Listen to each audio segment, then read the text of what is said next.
에스겔 30장 1절부터 5절까지 읽겠습니다. 또 여호와의 말씀이 내게 임하여 이르시되 인자야 너는 예언하여 이르라. 주 여호와께서 이와 같이 말씀하시되 너희는 통곡하며 이르기를 슬프다 이 날이여 하라. 그 날이 가깝도다. 여호와의 날이 가깝도다. 구름의 날일 것이요 여러 나라들의 때이로다.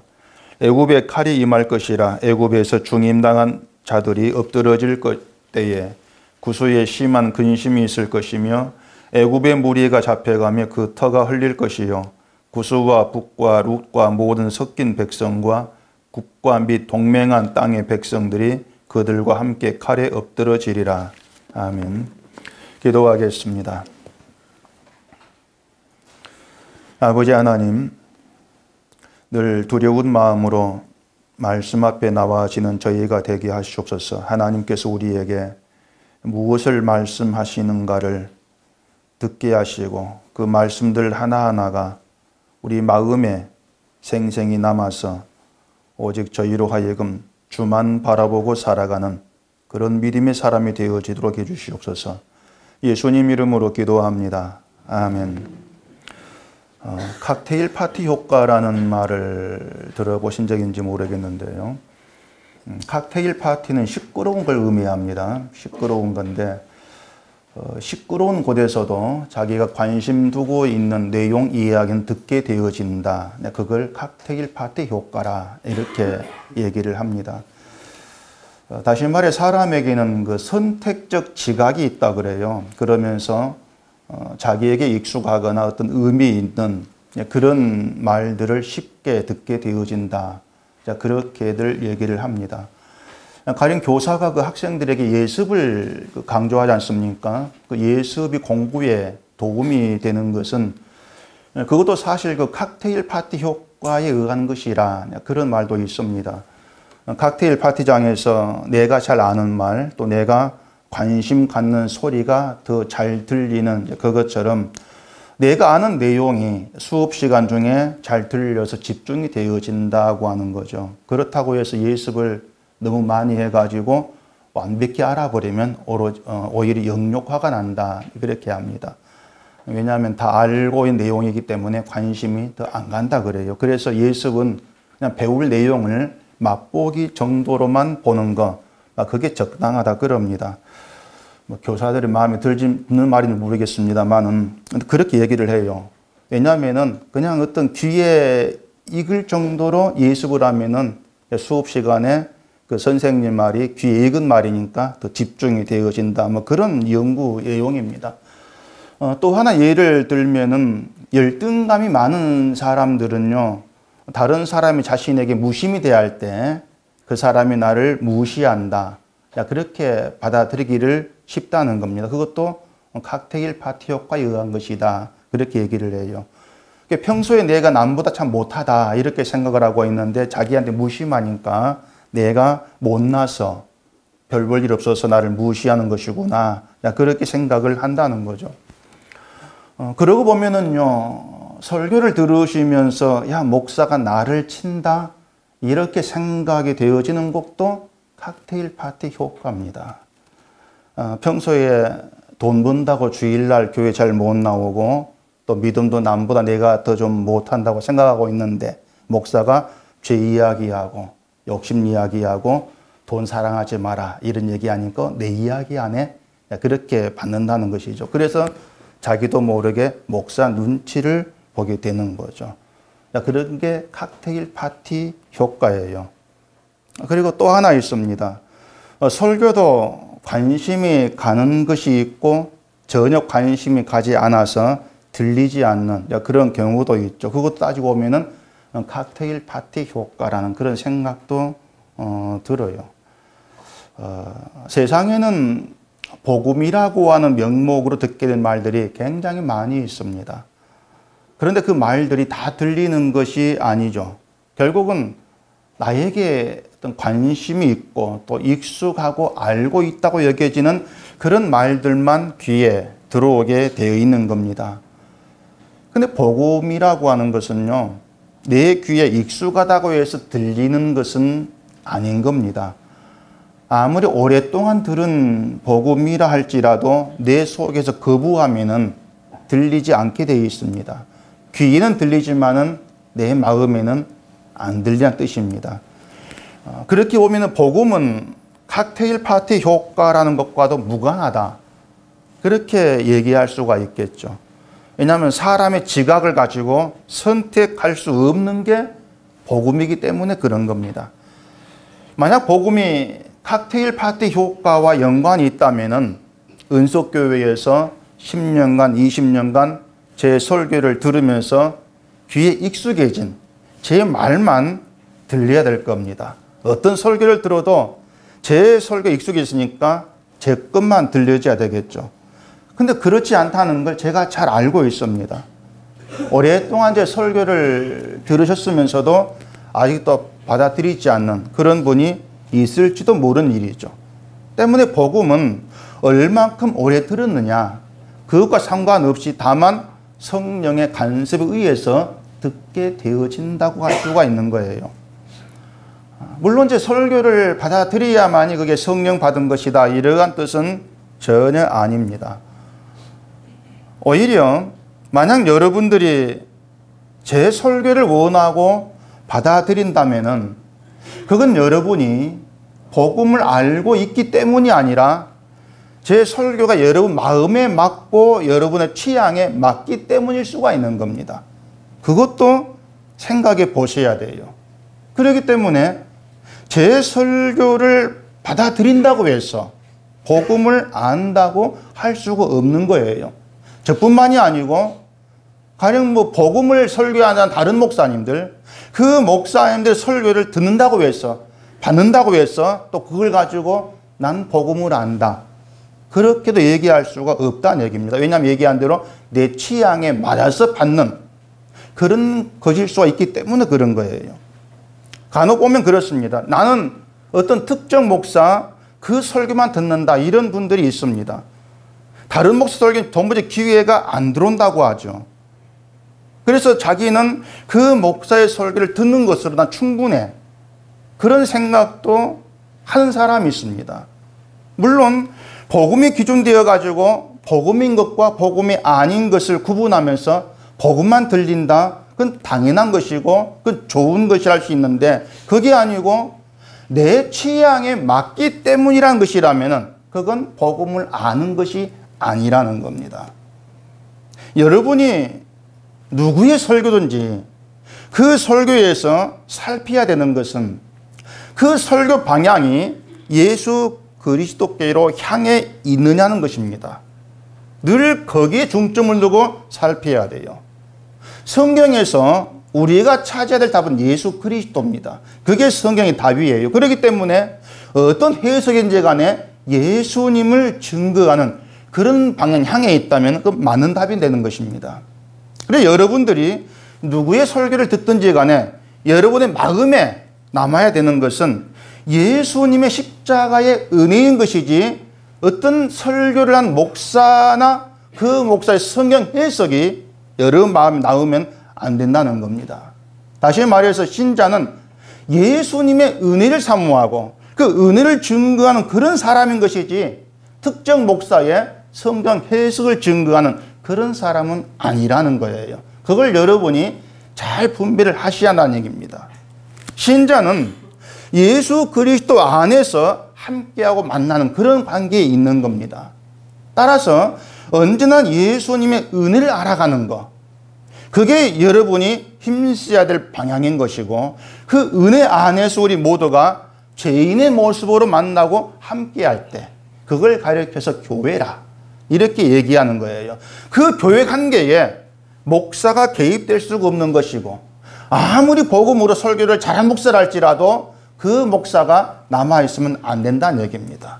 목사를 통해서 예수님 십자가 은혜만 남아야 되고 오직 그 은혜 안에서 함께 예수를 나의 구주로 고백하는 그런 관계로 남아있는 것. 늘 그런 교회됨을 사모하고 그 방향으로 함께 나아가는 것을 교회라고 하는 거예요. 오늘 본문 말씀에서도 우리가 중점을 두고 살펴야 되는 것은 예수 그리스도의 은혜입니다. 그래서 오늘 설교를 다 이제 들었을 때에 예수님의 은혜만 여러분께 남게 되어지고 제 성경 해석은 사라져버리는 거. 이게 성경을 듣는 바른 모습이 되는 거예요.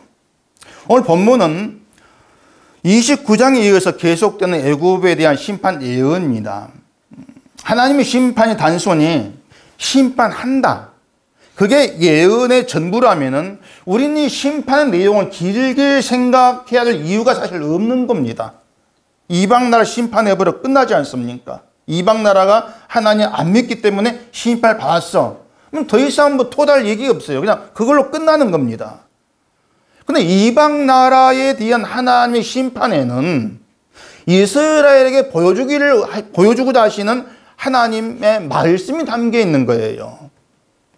다시 말해서 들어오던 애굽이든지 간에 하나님의 심판의 뚜껑을 열게 되어지면 거기에는 이방 나라가 심판을 받았어. 단순히 그 사실이 있는 것이 아니고 이스라엘이 알아야 될 하나님이 그 심판 내용 속에 계시다는 것입니다. 그 하나님을 알아야 되고 봐야 되는 거예요. 그게 심판의 이야기란 얘기입니다. 그렇게 하나님은 이방 나라 심판 예언을 통해서 이스라엘에게 하나님이 누구신가 하는 것을 보이시는 겁니다. 그리고 그것이 오늘 우리가 알아야 될 하나님의 하나님 되심이라는 것을 주지를 하셔야 돼요. 2절 보시면은 인자야 너는 예언하여 이르라 주 여호와께서 이와 같이 말씀하시되 너희는 통곡하며 이르기를 슬프다 이 날이여 하라. 그렇게 얘기하죠. 이것이 선지자가 애굽을 향해 예언해야 할 내용이에요. 통곡하면서 슬프다 이 날이여 라고 하라는 겁니다. 여기서 나온 이 날은 애굽에게 예언하신 심판의 날이죠. 심판은 곧 재앙의 날이에요. 재앙이 임했으니까 통곡하면서 슬퍼하게 되는 건 당연한 것이지 않습니까?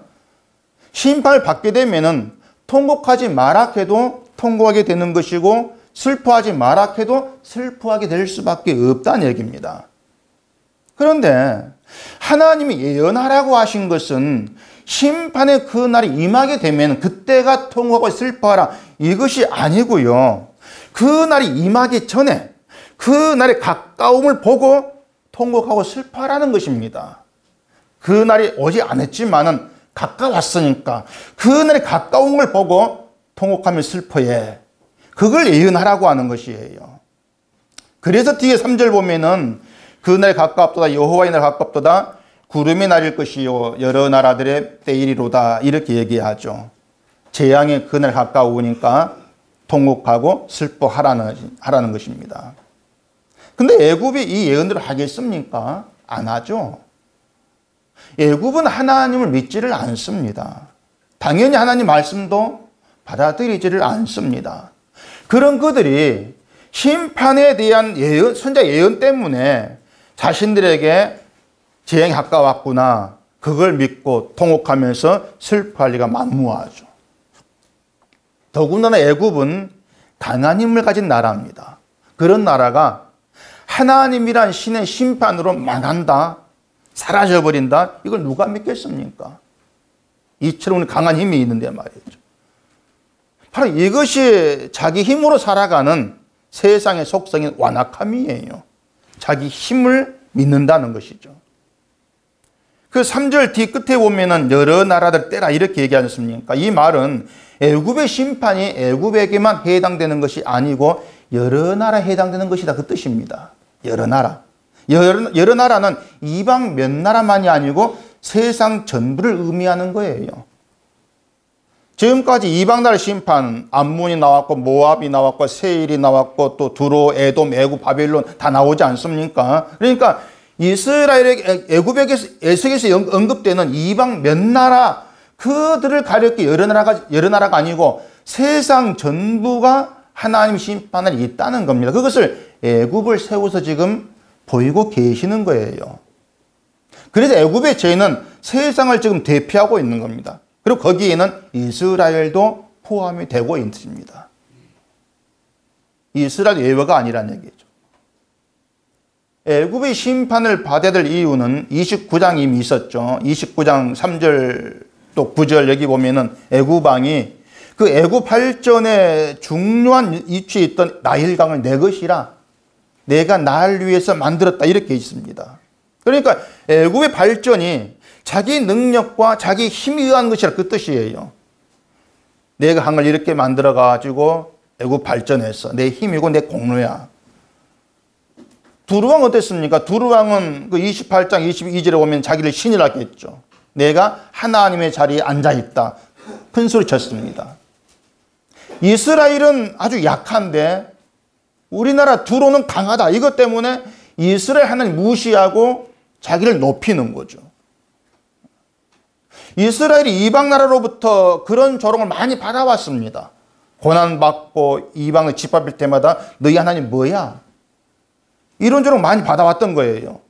그러니까 이것이 애굽과 두로에게만 해당되는 것이 아니고 바로 세상의 모습이고 우리의 모습이라고 하는 거예요. 애굽 왕처럼 두로 왕처럼 내 공로, 내 이름을 높이려고 하는 것이 우리라 그 말입니다. 그게 교회에서 늘 드러나고 있지 않습니까? 하나님과의 관계에서 내가 한 것은 아무것도 없음에도 불구하고 늘 드러나는 것. 늘 내가 드러내는 것은 내가 했다 내 공로, 내 이름이에요. 바로왕과 똑같죠. 또한 어떤 일이 내 뜻대로 안 되거나 힘든 일이 있으면은 하나님이 살아 계시건 한 건가 불평을 하죠. 네 스스로 하나님 어떤 존재를 부정하고 싶어 하는 거예요. 두루 왕이죠. 이런 것들이 하나님은 우리 또한 애굽 왕과 두루 왕처럼 살아간다. 그들 속성에는 우리 속성이 같다는 겁니다. 그 증거가 되는 거예요. 이 세상이 그런 속성으로 살아간다는 겁니다. 그렇기 때문에 애굽에 대한 심판 예언은 세상을 향한 심판 예언이기도 하는 것이고 그래서 여러 나라의 때 이렇게 얘기를 하고 있단 말이죠. 그리고 그날에 가까웠으니까 통곡을 하고 슬퍼하라 이 말은 하나님 말씀에서 너의 현실을 보라는 겁니다. 그게 말씀을 믿는 거예요. 우리가 하나님 말씀을 믿는다 할지라도 말씀에서 내 현실을 보지를 아니한다면 그건 말씀을 믿는 게 아닙니다. 노아 생각해 보세요. 노아는요, 하나님 말씀에서 심판이라고 하는 세상 현실을 봤습니다. 아무리 지금의 눈에 보이는 현실이 평화롭고 살기 좋은 그런 어떤 때라 할지라도 노아가 하나님 말씀 안에서 바라봤던 이 땅의 현실은 심판이었어요. 그것뿐이었습니다. 때문에 노아에게 방주는 노아가 말씀을 믿었다는 증거예요. 말씀에서 이 땅 현실을 봤다는 증거가 방주란 얘기입니다. 노아가 방주를 만든 건 자기 역시 심판을 피할 수 없음을 알았기 때문이죠. 난 믿음이 좋아가지고 심판을 안 받아. 그렇게 생각하겠다면 방주를 만들 필요가 없겠죠. 하나님께서 말씀한 방주가 아니라면 나 역시도 이 심판에서 벗어날 수가 없는 악한 존재임을 알았기 때문에 방주를 만든 거예요.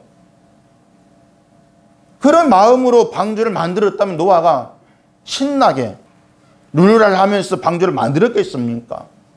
마음에 통곡이 있겠죠. 슬픔이 있겠죠. 그렇게 오면 노아에게 방주는 그날에 가까운 믿는 증거가 되는 겁니다. 그날에 가깝다는 것이죠. 그게 방주였어요. 노아가 방주에 나와가지고 가장 먼저 한 일이 정결한 짐승을 잡아가지고 제사 드린 것이었습니다. 그 제사가 뭘 의미한지 압니까? 나는 구원받을 자격이 없다는 거예요. 자, 방주에 나왔을 때에 본 세상에 어떤 것이 있었으면 말 그대로 재앙의 현장이겠죠. 온통 물이 덮였다가 물이 빠졌습니다. 그럼 상상해 보세요. 온 천지가 몽땅 다 죽은 시체, 동을 널려져 있는 재앙의 현장이지 않겠습니까? 그걸 바라보면서 난 하나님을 잘 믿어가지고 나만 살았어. 이런 생각을 했다면 노아가 제사 드릴 리가 만무하죠. 나도 저들처럼 심판을 받아야 할 그런 존재, 구원할 자격이 없다는 걸 드러내고 있는 게 제사였습니다. 그래서 애굽에게 너희는 통곡함에 이르길 슬프다 이 날이 하라 이렇게 예언하라고 하는 것은 너희는 심판받지 아니해야 될 만큼 정당한 사람들이 아니라는 걸 알라는 거예요. 이게 말씀에서 자기 현실을 보는 겁니다. 난 심판을 받지 않을 정당한 사람이 아니라는 것. 그게 말씀에서 나를 보는 거예요. 그래서 하나님 지금 이 말을 애굽에게 하시는 것처럼 들리지만 사실은 이스라엘 들으라고 하는 말입니다. 애굽을 세워서 이스라엘에게 하시는 말씀이죠. 예루살렘도 무너지고 포로로 잡혀온 그런 현실이 너희에게 결코 부당하지 않다는 것입니다. 이스라엘이 자기들 겪는 현실에서 받아들일 수 없는 게 바로 그거였습니다. 하나님 믿는 자기들이 왜 이렇게 망해야 되는가? 그걸 이해를 못하는 거죠. 왜냐하면 자기들은 하나님 앞에서 바르고 정당했거든요. 자기들 생각에. 근데 그게 이스라엘 생각은 아니라는 겁니다. 사람은 누구나 자기에 대해서 그렇게 생각할 거예요. 사람이 어떤 병으로 시한부 선고를 받았을 때에 반응한 단계가 있다 그럽니다. 그게 5단계인데 매일 제일 첫 단계가 자기의 그 병을 부인한다는 거예요. 자, 시한부다. 이걸 부인한다는 것입니다. 그러면서 의사가 잘못 진단했을 거야. 그렇게 생각하면서 다른 병원 다니면서 그 반복으로 검사를 하죠. 그리고 시한부가 확실하구나. 이걸 알게 되었을 때 두 번째 단계는 분노한다는 겁니다. 왜 내가 죽어야 돼? 분노가 나오죠. 교회를 다니는 사람이라면은 내가 하나 열심히 믿었는데 왜 나에게 이런 일이 있습니까? 왜 납니까? 나쁜 사람 천지로 있는데 반발하고 분노하는 거죠. 교회를 다니지 않은 사람도 내가 바르게 살았고 남에게 해를 입힌 적이 없는데 왜 납니까? 자기 정당성을 내세우는 겁니다. 그러니까 난 정당해. 그래 여기기 때문에 분노가 나오는 거죠. 다음에 세 번째가 협상하는 거죠. 내가 혹시 잘못한 것이 있어서 그렇다면은 어떻게 병이 나올 수 있겠습니까? 살려면 좀 평생토록 하나님을 위해서 헌신하겠습니다. 협상이 나오고 네 번째가 이제 체념을 한다는 겁니다. 마지막이 자기의 죽음 받아들이면서 삶을 정리한다 그래요.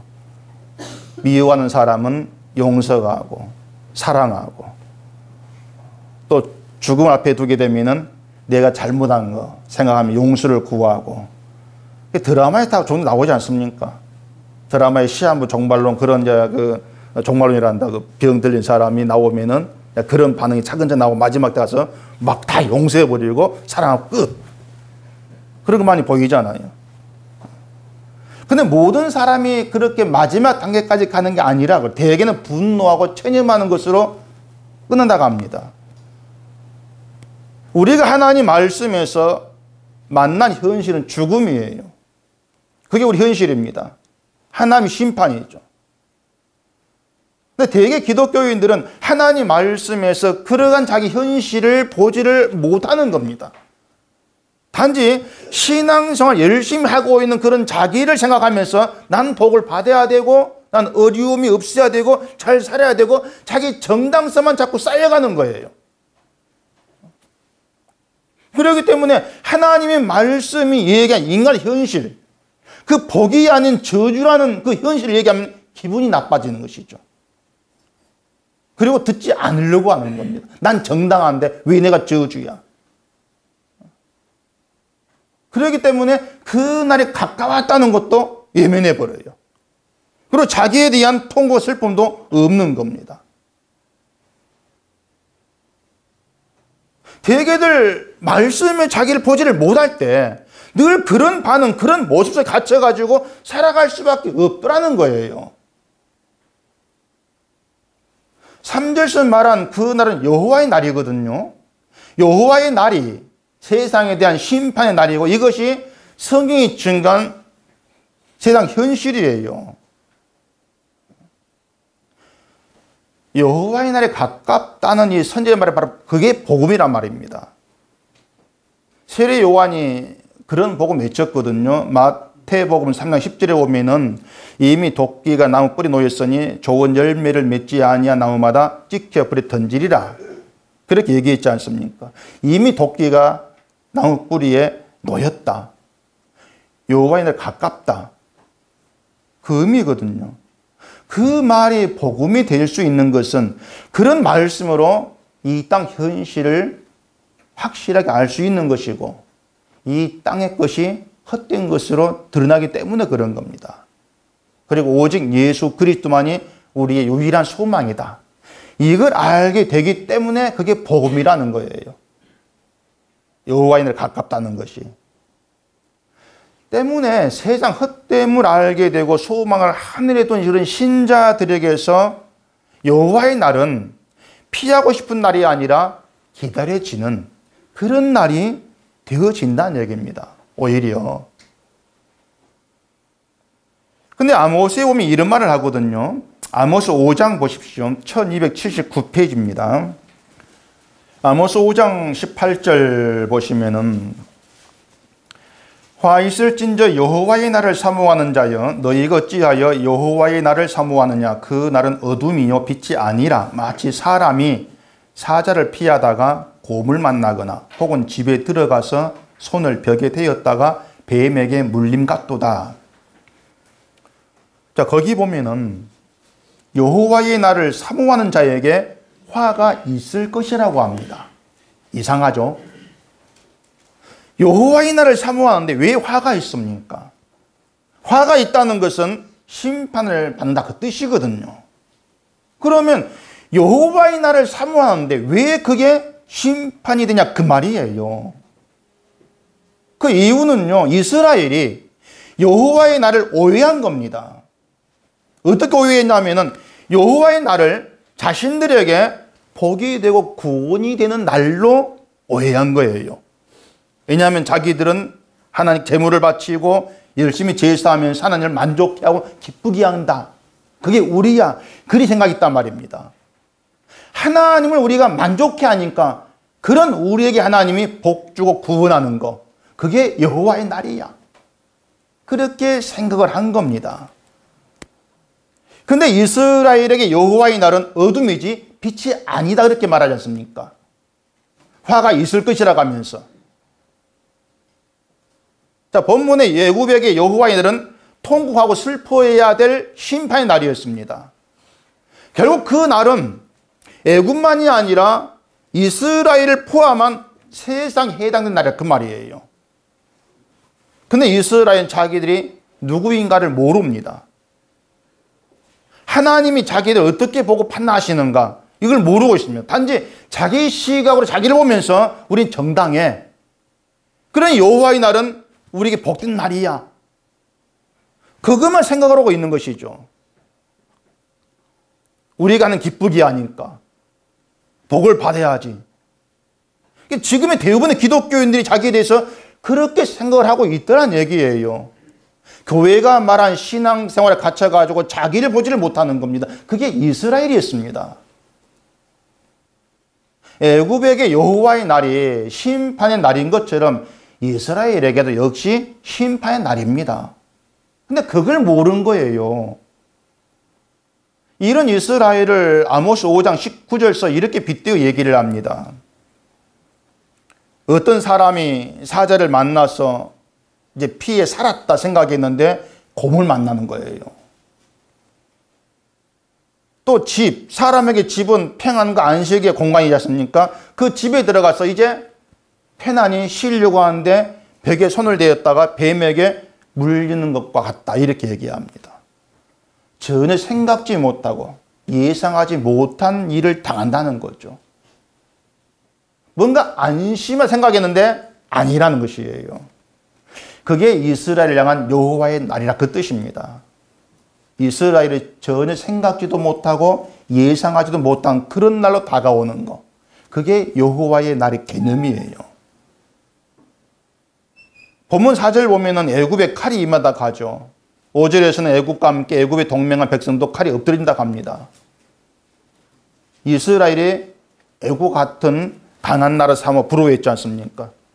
애굽을 의지하고 동맹을 맺기도 했단 말이에요. 그런 이스라엘 또한 애굽이 당해야 할 현실에서 예외가 될 수가 없다는 얘기예요. 애굽과 똑같이 취급하신다는 겁니다. 그게 이스라엘인데 이스라엘은 자기의 그런 현실을 보지 못하고 늘 자기 정당성만 보이고 있는 거죠. 우리는 이렇게 했으니까 정당합니다. 믿음이 있습니다. 하나님 섬깁니다. 바로 그런 모습이 오늘날의 기독교인의 모습과 동일하다는 것입니다. 늘 내 정당성을 끄집어내는 거. 요엘서에서도 여호와의 날을 얘기합니다. 요엘서 1장 15절 보시면은 1269페이지 보시면 나와요. 요엘서 1장 15절 슬프다 그 날이여 여호와의 날에 가까웠나니 곧 멸망같이 전능자에게로부터 이르리로다. 아모스 선지자는 북쪽 이스라엘에서 활동한 사람입니다. 요엘은 예루살렘을 중심으로 활동한 사람이에요. 그러니까 북쪽 이스라엘, 남쪽 유다 양쪽에 활동했던 두 선지자가 여호와의 날에 같은 말을 하고 있는 것입니다. 이걸 보면은요, 북쪽 이스라엘도 남쪽 유다도 그 잘못이 뭐냐면 선지자 외침을 통해서 하나님이 자기들을 어떻게 보시느냐 이걸 확인하지 못하는 거예요. 그게 그들 잘못이란 말입니다. 하나님은 이스라엘을 심판 대상으로 보시는데 이스라엘은 자기들이 하나님을 기쁘게 한다고 생각하기 때문에 우리 정당에 그 착각이 있다는 거죠. 다시 말하면 이게 지금의 기독교인의 착각이란 얘기입니다. 애굽은 이처럼 자기 정당성을 가지고 살아가는 세상 모습을 그대로 보여주고 있습니다. 날 위해서 내가 강을 만들었어. 그러면서 내가 누리는 모든 것을 내 능력에 의한 정당한 것으로 그렇게 생각하는 거죠. 그게 세상이에요. 이런 세상적 사고방식, 애굽의 속성에서 벗어나는 것이 바로 진짜 이스라엘입니다. 그럼 애굽의 속성에서 벗어난다. 그게 뭐겠습니까? 애굽 속성이 자기 정당성을 주장하는 거라 있습니다. 그럼 거기에서 벗어나는 이게 뭐겠어요? 내 정당성이 다 무너지는 겁니다. 그게 애굽에서 벗어나는 거예요. 모든 것을 당연하게 여기는 그 정당성이 다 무너지고 내게 있는 것 어느 것 하나도 나는 누릴 자격이 없다는 것을 알게 되어지는 거죠. 그럴 때 나와지는 것이 바로 하나님의 은혜란 얘기입니다. 그때 나와지는 것이. 그래서 이스라엘을 애굽에서 나오게 하시고 광야로 데려가신 것도 그 이스라엘에게 있는 애굽 속성을 무너뜨리기 위해서 그런 거예요. 자기 정당성, 이걸 무너뜨리기 위해서 그 죄가 다 드러나게 하시는 겁니다. 너희도 애굽과 똑같이 존재야. 애굽의 속성이 다 드러나게 만드시는 거죠. 마실 것, 먹을 것 때문에 원망과 분노를 나오게 만들어내시는 거예요. 그런 이스라엘을 약속의 땅으로 끌고 들어가셔서 그 땅에 누리는 모든 것이 너희의 힘으로 인한 것이 아니고 하나님의 은혜라는 것. 그 사실을 가르치신다는 얘기입니다. 때문에 약속의 땅에서 이스라엘은 자기 정당성이 없어야 돼요. 그게 진짜 이스라엘이에요. 내 정당성은 다 사라져버리고 하나님의 은혜가 남는 그들을 가리켜서 진짜 이스라엘 이렇게 부른다는 얘기입니다. 우리가 살아가면서 왜 나에게 이런 일이 이런 일이 있습니까? 이런 불평과 원망이 나올 수밖에 없는 일들이 많이 주어지지 않습니까? 우리도 결국 그런 삶을 살아오면서 내게 있어야 될 것은 내 정당이 다 무너져야 되는 것이죠. 내가 착하게 살아서 내가 신앙생활 잘해서 이런 마음들 그런 게 다 무너져버리고 나 같은 자가 이렇게 살아가는 모든 것은 하나님의 은혜로 인한 것일 뿐입니다는 이런 고백이 있는 그 이스라엘을 세우겠다는 것이 하나님 뜻인 거예요. 에스겔 보면은 반복적으로 나오는 문구 하나가 있습니다. 3장에서도 몇 번 나오는데 그게 뭐냐면 그들이 나를 여호와인 줄 알리라 그거예요. 나를 여호와인 줄 알리라. 나를 여호와인 줄 알리라. 그 말의 의미는 내가 여호와인 것을 모른다는 겁니다. 여호와가 누구인가를 모른다는 거예요. 하나님이 이 말씀하시는 것은 이방 민족은 물론이고 이스라엘을 향해서 너희 모두가 다 여호와가 누군가를 모른다는 뜻이죠. 여호와를 모른다는 거. 그건 심각한 문제란 말입니다. 여호와를 모르는 상태에서 여호와를 믿는다는 가짜예요. 그것은 분명히 가짜죠. 구원은 여호와가 누구인가를 아는 사람에게 해당되는 것입니다. 그리고 하나님 말씀 우리에게 여호와가 누구신가를 보여주는 것이죠. 그 여호와는 세상을 심판하는 분이고 우리도 예외가 아니라 하겠습니다. 따라서 여호와가 누구신가를 안다면은 내 믿음을 내세우지도 못하는 것이고 내 정당성을 주장할 수도 없게 되어지는 겁니다. 오히려 내 믿음 없음을 깊이 자각하게 되어지는 것이죠. 그게 믿음이 있는 거예요. 그게 여호와를 아는 것이란 말입니다. 근데 또 나는 믿음이 없는 자입니다. 그게 이제 전부가 또 아닌 겁니다. 스가랴서 14장 찾아보십시오. 스가랴 14장 1324페이지입니다. 스가랴 14장 7절 보시면은 여호와께서 아시는 한 날이 있으리니 낮도 아니요 밤도 아니라 어두워 갈 때에 빛이 있으리로다. 그 날에 생수가 예루살렘에서 솟아나서 절반은 동해로 절반은 서해로 흐를 것이라. 여름에도 겨울에도 그러하리라. 여호와께서 아시는 한 날은 여호와만 아시는 날 그 뜻이거든요. 우린 모르고 여호와만 아신다는 것입니다. 그 날에 어떤 일이 있는가 하면은 생수가 예루살렘에 솟아나가서 동해와 서해로 흐른다 그래요. 자, 생수란 말의 등장을 보면은 이 말씀이 누구에 대한 것인가를 알 거예요. 우리에게 생수로 오신 예수님에 대한 지금 얘기입니다. 그 생수 이야기가 에스겔 47장에 보면 나와요. 거기 보면은 성전에 물이 흘러나온 내용이 있는데 그 에스겔 47장 1절 보십시오.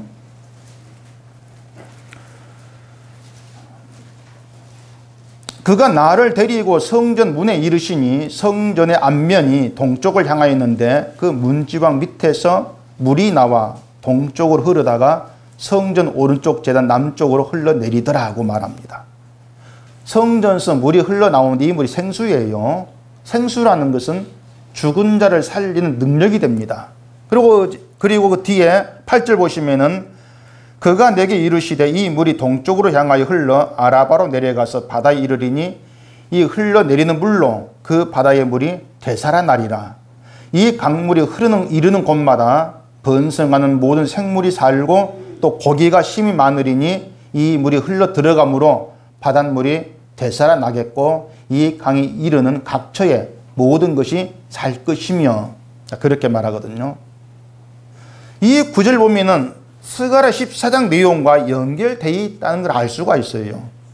그러니까 스가랴에서 말하는 여호와께서 아시는 한 날은 성전에서 생수가 흘러나오는 바로 그 날입니다. 그게 뭐냐면은 예수님이 우리의 생수가 되시는 날이에요. 그게 십자가 사건입니다. 예수님 십자가에서 피 흘려 죽으신 그 날이 우리에게는 성전에서 생수가 터져 흐르는 그런 날이 되는 것이죠. 그처럼 성전에서 흐르는 그 물이 우리의 죄를 씻음으로 인해서 죽은 자인 우리가 살게 되는 겁니다. 그렇기 때문에 그 십자가 앞에서 우리가 할 수 있는 말은 그대로 난 아무것도 아닌 존재입니다. 그거예요. 우리는 그 말밖에 할 게 없단 말입니다. 생수신 예수님 앞에서 내 정당성을 말할 수가 없는 거예요.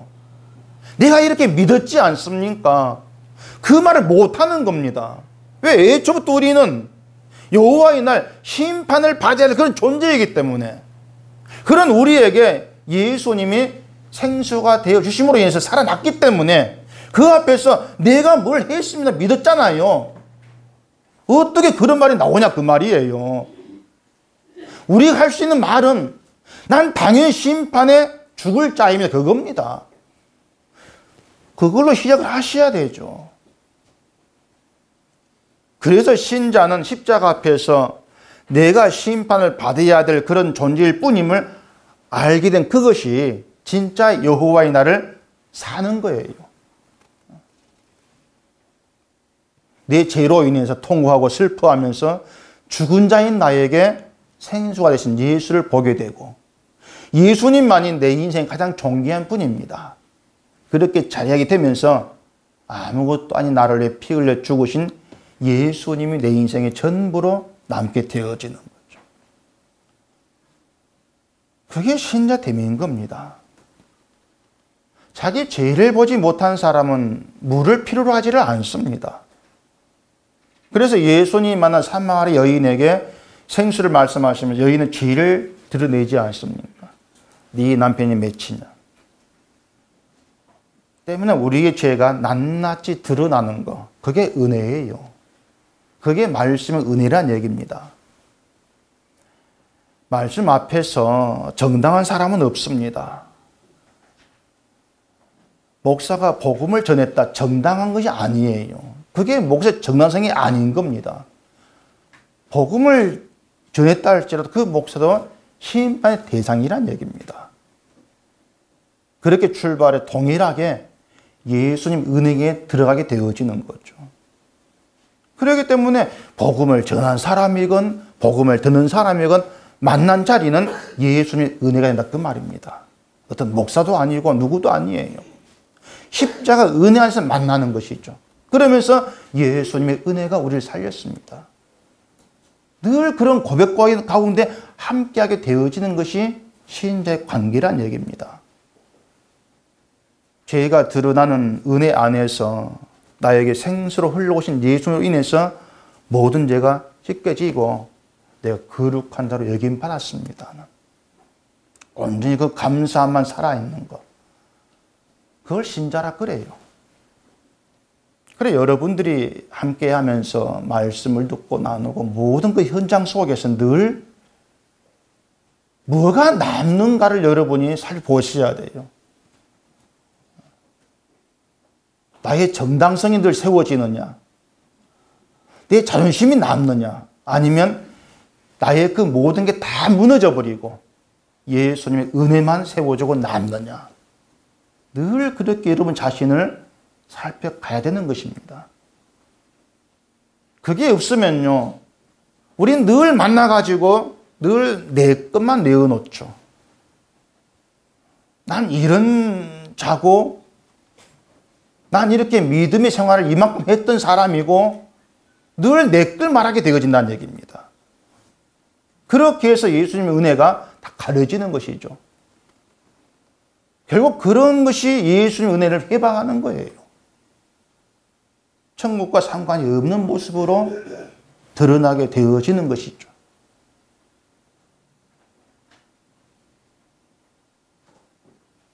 늘 여러분이 말씀 앞에 나올 때마다 말씀이 나에게 뭘 얘기하고 뭘 끄집어내고 있는지를 늘 살피시고요.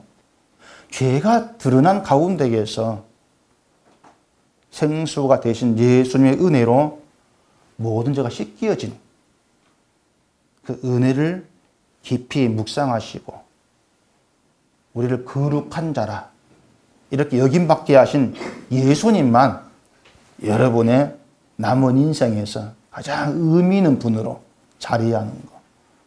그게 복된 신자고 그게 하나님 백성으로 살아가는 것입니다. 기도하겠습니다. 아버지 하나님, 애굽의 심판 이야기를 들으면서 나 또한 그 심판에 해당된 존재라는 것을 깊이 아는 이 시간 되게 해주시옵소서. 그러간 우리에게 예수님이 생수가 되셔서 우리에게 모든 일을